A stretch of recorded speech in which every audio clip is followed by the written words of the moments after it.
Well, Game Week 31 was a rollercoaster of emotions.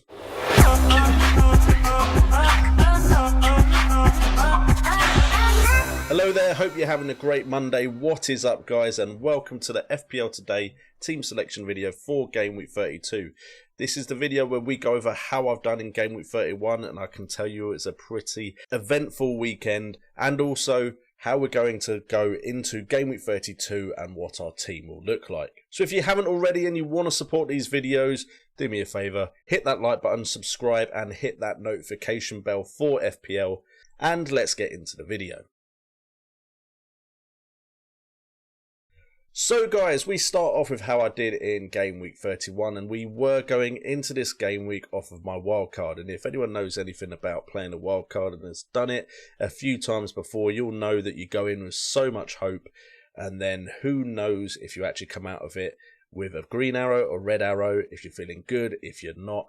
And to be honest, I'm feeling okay. I'm not sure if I'm actually that happy with the wildcard yet, but of course, we've selected this team for future game weeks as well as this one. We'll start off with the positives, and the biggest positive will be Iheanacho, who we brought in even though we were umming and ahhing about it, purely because right now in that cheap budget striker position there isn't really anyone that stood out to me other than Iheanacho, and while his place could be in doubt when Maddison and Barnes come back, he's just been on such great form that I couldn't ignore him on the wildcard. And of course, he returned that faith in him with 2 goals in the pretty epic game of 3-2 against West Ham, which Leicester did of course lose. However, either way, Iheanacho did get on the score sheet twice with a brace, which is absolutely fantastic, and he was my highest scoring player of the game week. The downside being, of course, that I didn't have Lingard, which I will explain further into the video.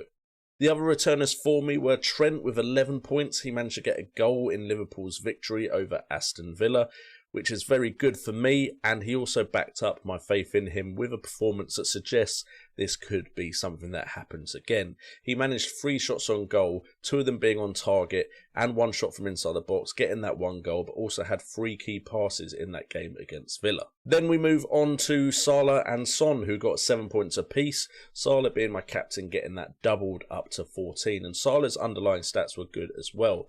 For the Aston Villa game, he managed to get 7 shots on goal, 2 on target, 6 from inside the box, and 2 of those were big chances, getting that 1 goal from an XG of 1.06. So to be honest, very happy with all of them, and Son also coming in with a decent performance, managing to get that goal in the first half. Let's not talk about that incident that disallowed the first Man United goal. But to be honest, Son, if he hadn't scored any points, the game week would have been a lot worse for me. Everything else, though, is pretty negative, because we did go for that Chelsea clean sheet with a double up, and Mendy and Rudiger returned 2 points apiece. Although Rudiger did have 2 shots on goal, both from inside the box, so we're hopeful that he might be able to get an attacking return in the future.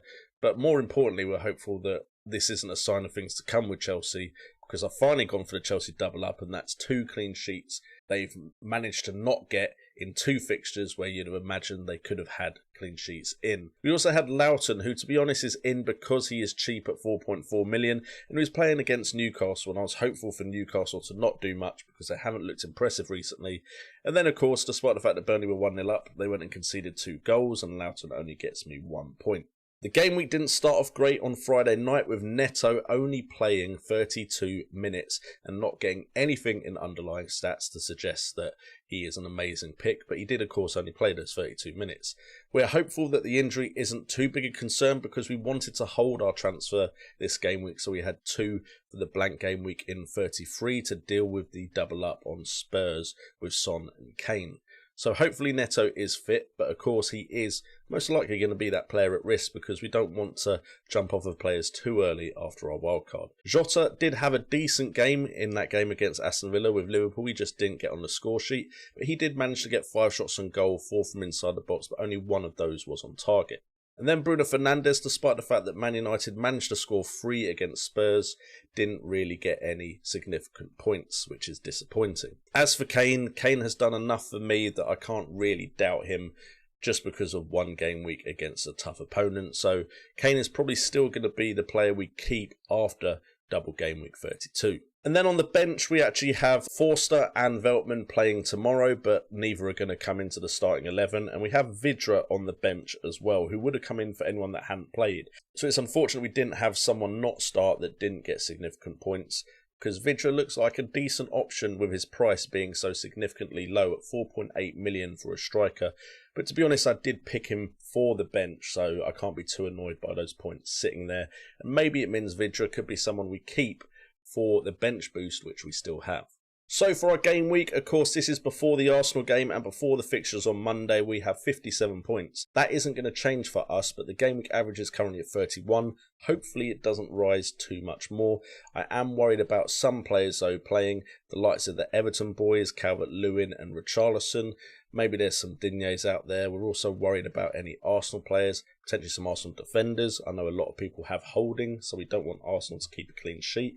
And of course, Lacazette could do something, and I think few people did pick him if they were playing their wildcard this game week. We're now on 1,928 points, which means our overall rank before the Arsenal game is 188,996.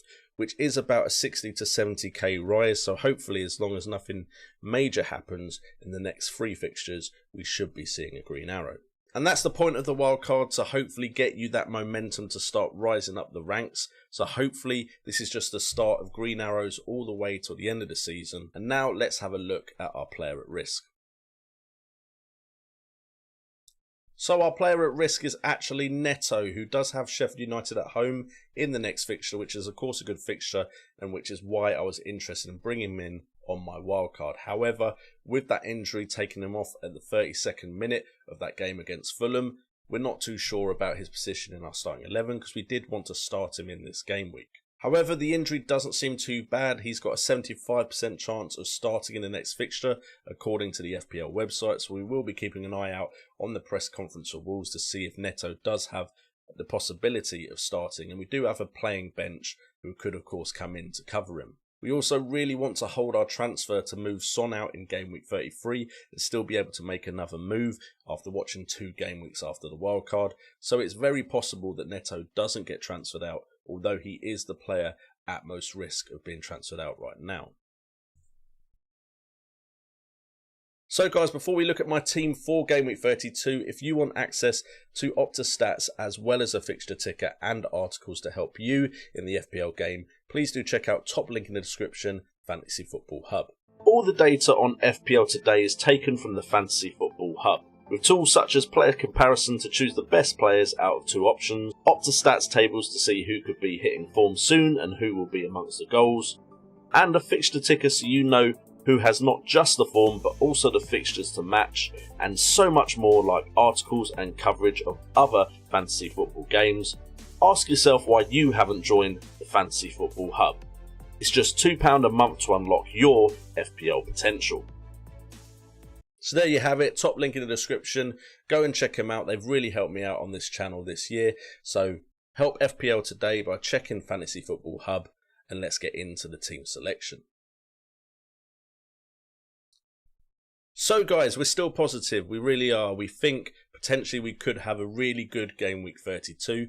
However, we aren't going to go too big on Spurs. We've got the 2 Spurs players we want. It is Son and Kane, as you saw in the points part of this video.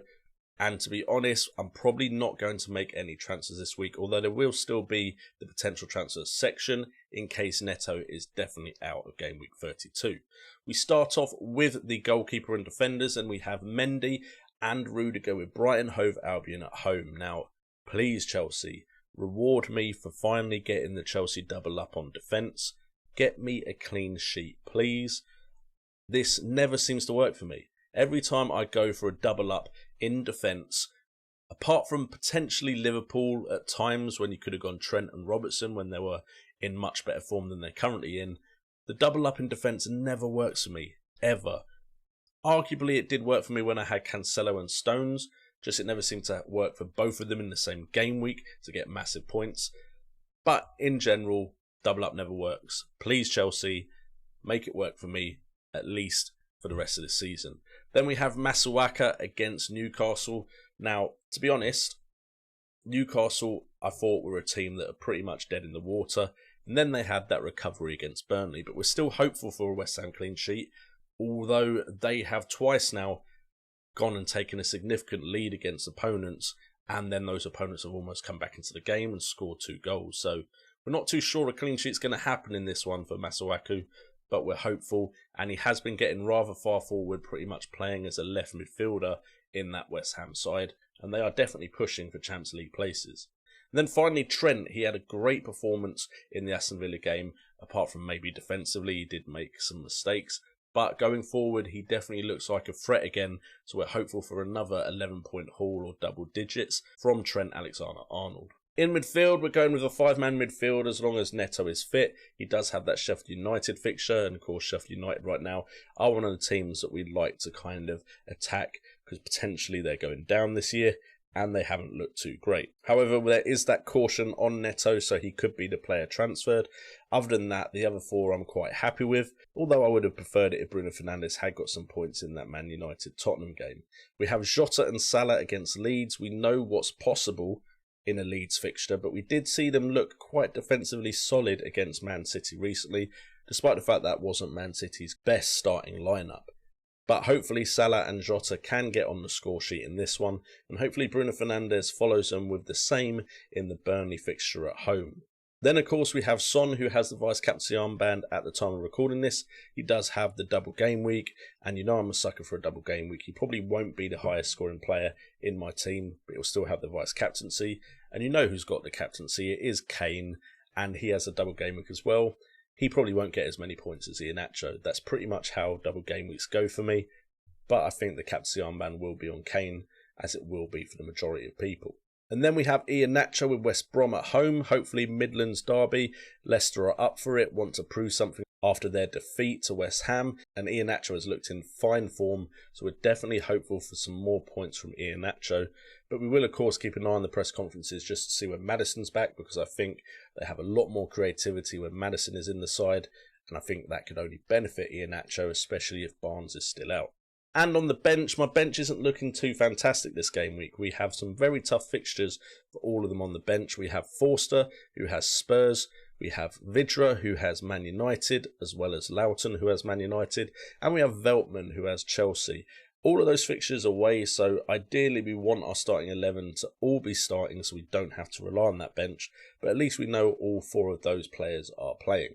So in the description down below, let me know if you think this is a green arrow game week for me. It'd be really interesting to see what you think of this starting 11 for game week 32. And now let's get on to the potential transfers for game week 32.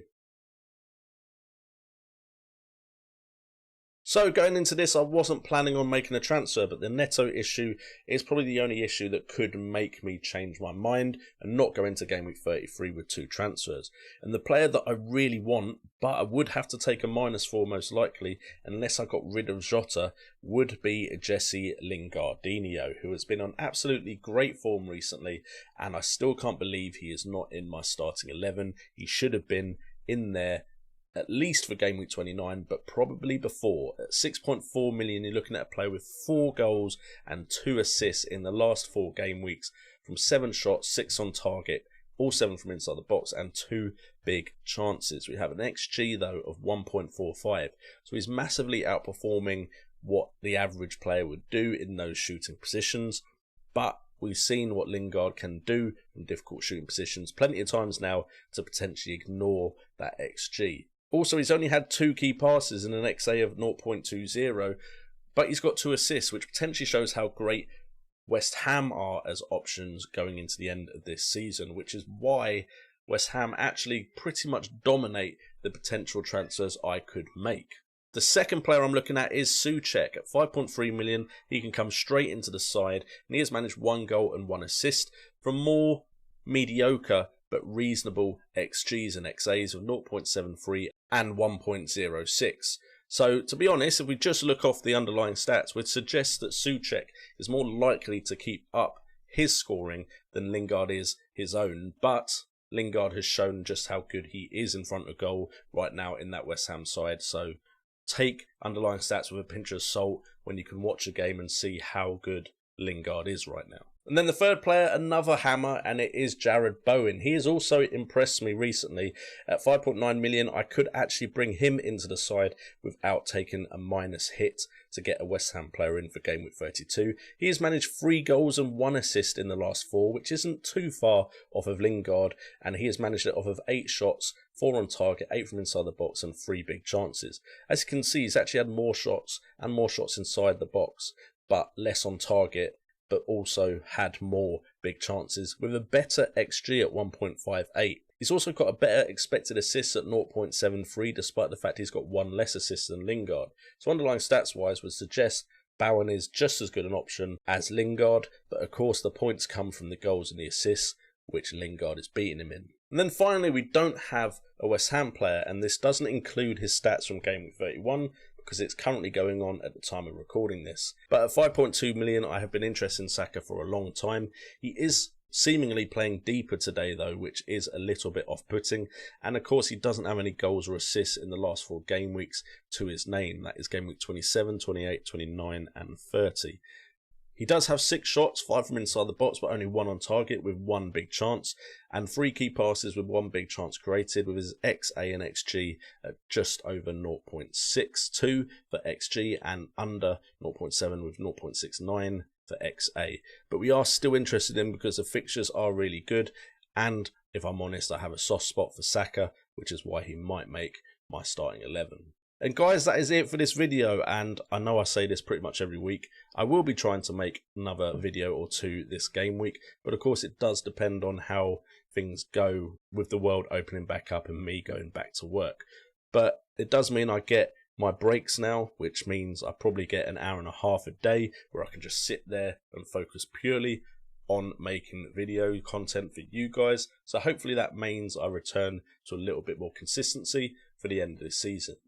If you do want to support the channel and support me trying to make more videos, do hit that like button, subscribe and hit that notification bell down below, as well as checking out Fantasy Football Hub, who have been a great partner for the channel this season, and also check out the FPL Wildcats. I will be streaming Tuesday night with those guys as we discuss everything Game Week 32, and you can find out how they did in Game Week 31. With that being said, thank you guys so much for joining me on this video. Thank you for the support this season so far. Let's smash it all the way to the end of the season. I've been JNO, this has been FPL Today, and remember, it's all about the game.